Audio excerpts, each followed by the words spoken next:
श्री सद्गुरु महाराज की जय। श्री सद्गुरु महाराज की जय। श्री सद्गुरु महाराज की जय। श्री गीता योग प्रकाश अध्याय 13 अथ क्षेत्र क्षेत्रज्ञ विभाग योग। इस अध्याय का विषय क्षेत्र क्षेत्रज्ञ विभाग योग है। इस अध्याय के आरंभ में ही कह दिया गया है कि शरीर को क्षेत्र कहते हैं और इसे जो जानता है उसको तत्वज्ञानी लोग क्षेत्रज्ञ कहते हैं।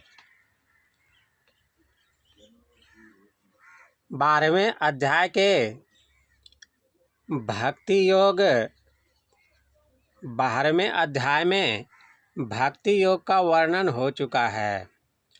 अब इस 13वें अध्याय में क्षेत्र क्षेत्रज्ञ का विभाग करके उनके स्वरूपों का पृथक पृथक वर्णन इसलिए किया गया है कि लोग शरीर क्षेत्र और शरीरी क्षेत्रज्ञ अर्थात देह और देही को यथार्थतः भिन्न भिन्न कर जाने,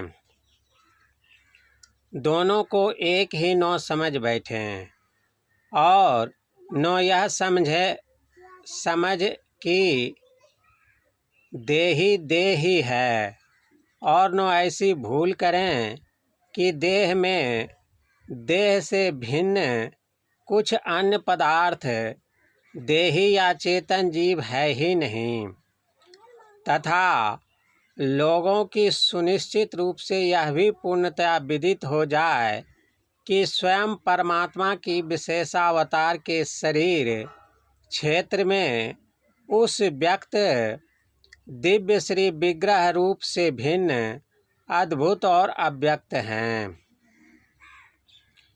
12वें अध्याय में भगवान श्री कृष्ण ने कहा है कि अव्यक्तोपासक भी मुझे ही मामेव पाते हैं। क्या यहाँ मुझे ही मामेव कहकर श्री भगवान अपने व्यक्त नर शरीर को ही बतलाते हैं? यदि इसका उत्तर हाँ हो तो अव्यक्तोपासक भी व्यक्त रूप को ही पाते हैं, ऐसा कहा जाएगा। परंतु यह उत्तर युक्ति और जचने योग्य नहीं है।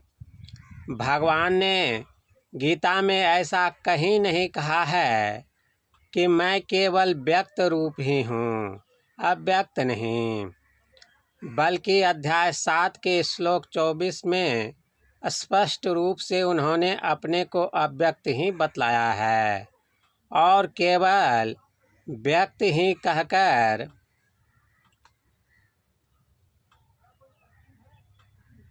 जानने वाले को बुद्धिहीन कहा है। युक्ति संगत बात तो यह है कि अव्यक्तोपासक अव्यक्त स्वरूप को ही अंत में प्राप्त करते हैं। अतएव 12वें अध्याय में श्लोक 4 के मामेव मुझे ही से भगवान ने अपने अव्यक्त स्वरूप को ही व्यक्त किया है, ऐसा जानना चाहिए। अपने इस स्वरूप को भी क्षेत्र से स्पष्टतया भिन्न जानने की आवश्यकता जानकर ही उन्होंने इस अध्याय में क्षेत्र और क्षेत्रज्ञ का विचार कहा है। यदि क्षेत्र और क्षेत्रज्ञ विभाग का ज्ञान लोग नहीं जानेंगे तो केवल व्यक्त क्षेत्र ज्ञान में पड़े रहेंगे। अव्यक्त स्वरूप को नहीं जानकर अज्ञानता से नहीं छूटेंगे। क्षेत्र विभाग वर्णन में कहा गया है कि 5 स्थूल तत्व मिट्टी, जल, अग्नि, वायु और आकाश, 5 सूक्ष्म तत्व गंध, रस, रूप, स्पर्श और शब्द, अहंकार, बुद्धि, प्रकृति, 10 इंद्रियां, हाथ, पैर, मुंह, गुदा और लिंग, ये 5 कर्मेंद्रियां और आँख, कान, नासिका, जिह्वा और त्वचा, ये 5 ज्ञानेंद्रियां मन, चैतन्य, संघात, कहे गए का संगरूप, घृति, धारण करने की शक्ति और इनके विचार, इच्छा, द्वेष, सुख और दुख, इन 31 के समूह को संक्षेप में क्षेत्र कहते हैं। इस क्षेत्र के जानने वाले को क्षेत्रज्ञ कहते हैं। गीता भगवती कहती है कि क्षेत्र और क्षेत्रज्ञ के ज्ञान को ही ज्ञान कहते हैं। सब क्षेत्रों में क्षेत्रज्ञ तत्व रूप से परमात्मा ही है। यह भगवान श्री कृष्ण का मत है। श्रवण, मनन, निधिध्यासन तथा अनुभव से प्राप्त इस ज्ञान की पूर्णता के लिए मानहीनता, पाखंडहीनता, अहिंसा, क्षमा, सरलता, गुरु उपासना, पवित्रता, स्थिरता, अपने ऊपर रोक, इंद्रियों के विषयों से मन का अलगाव, निरहंकारिता,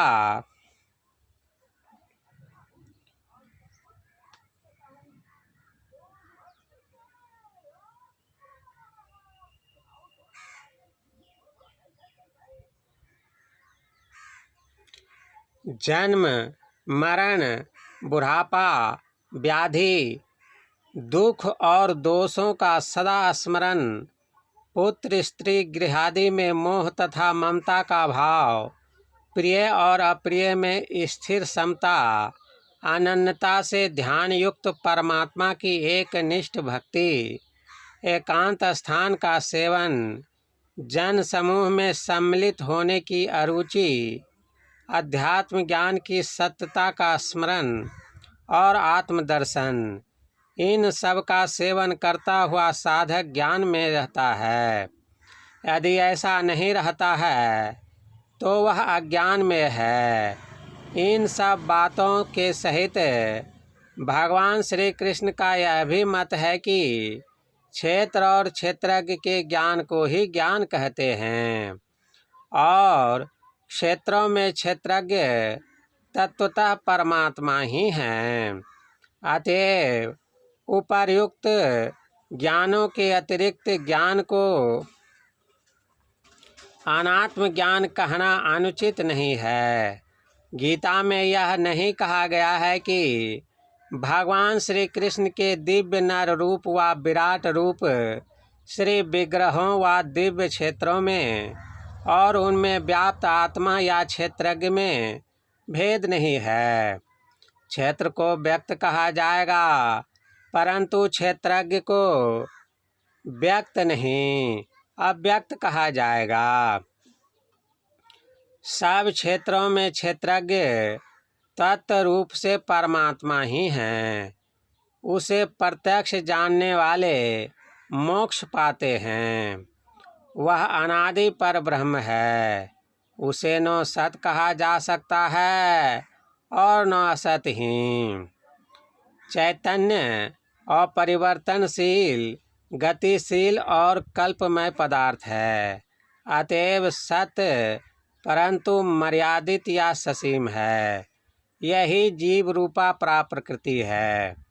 गीता अध्याय 7 श्लोक 5 और महाभारत शांति पर्व उत्तरार्ध अध्याय 104 में प्रकृति को रूपांतर दशा से रहित कहा गया है। जीव को जड़ नहीं माना जा सकता। इसको अक्षर पुरुष कहते हैं। अतएव चैतन्य सत्य है। क्षेत्र के 31 तत्वों में एक चेतना और चैतन्य भी है। जड़ असत है। यही अपरा प्रकृति क्षर पुरुष है।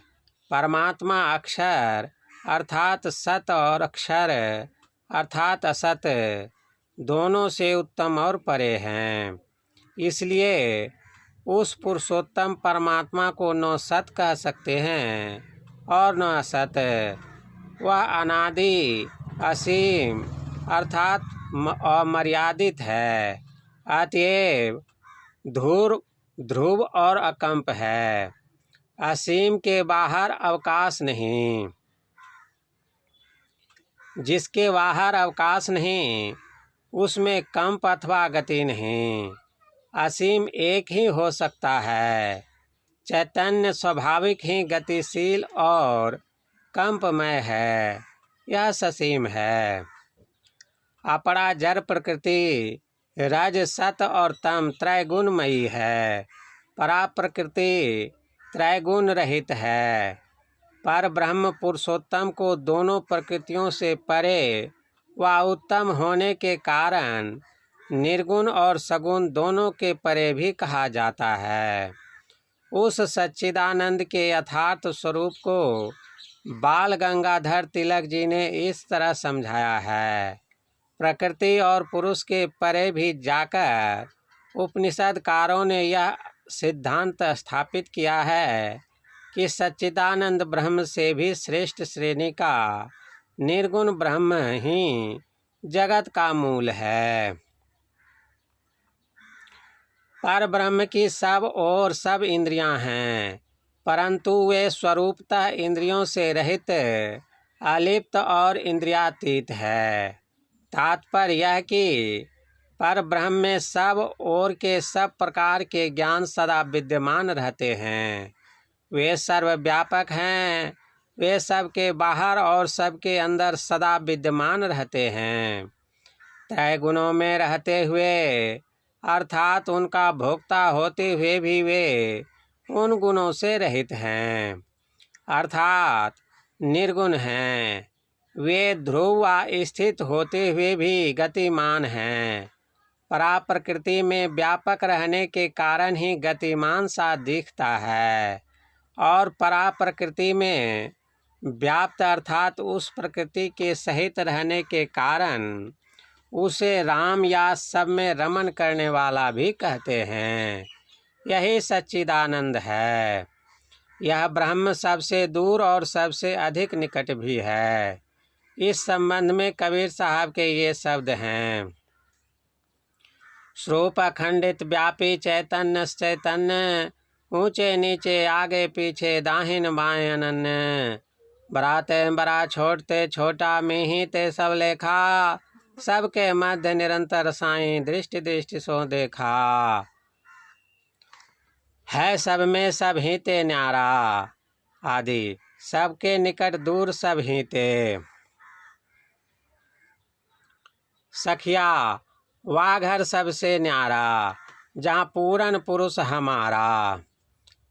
जह नहीं सुख दुख साँच, झूठ नहीं पाप न पुण्य पसारा। नहीं निर्गुण नहीं सरगुण भाई, नहीं सूक्ष्म स्थूलम, नहीं अक्षर नहीं अवगत भाई, ये सब जग के मूलम। सब अनेकताओं में वह पुरुषोत्तम पर ब्रह्म बटा हुआ सा दिखता है, परंतु सब अनेकताओं में रहकर भी वह अविभक्त अखंड और एक ही एक रहता है। वह प्राणियों को कर्ता पालक और नाशक है। वही अपरोक्षता से जानने योग्य है। वह अंधकार से परे है और ज्योति की भी ज्योति अर्थात ज्योति का भी प्रकाशक है। गीता जी कहती हैं कि इस अध्याय में वर्णित क्षेत्र क्षेत्रज्ञ ज्ञाता और ज्ञेय को जानने वाला भक्त परमात्मा के भाव को अर्थात व्यक्त और अव्यक्त भाव को पाने योग्य बनता है। प्रकृति और पुरुष अर्थात जड़ और चेतन दोनों अनादि हैं। इसको इस प्रकार भी कह सकते हैं कि दोनों प्रकृतियाँ त्रैगुणमयी अपरा और निर्गुण परा व अक्षर पुरुष और अक्षर पुरुष व असत और सत अनादि हैं। विकार और गुण प्रकृति से उत्पन्न होते हैं।